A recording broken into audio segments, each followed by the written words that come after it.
Жети айлыктай Жергеталда. Ассаламу алейкум ат сүйүүчүлөр. Амансыздарбы? Сиздерге ушул Ростовдон келген порода тайдын маалыматын кыскача берейин. 7 айлык экен. Бою 1 метр 40 сантиметр экен. Акчасы 180 миң кеми бар.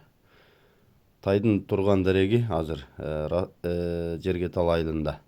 Жалал Абад областы Сузак району Жергетал.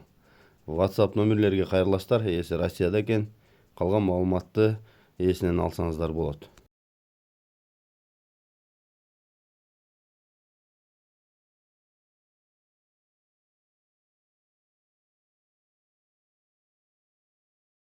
Мына Арыспай ака машина келди, тайды жүктөдү.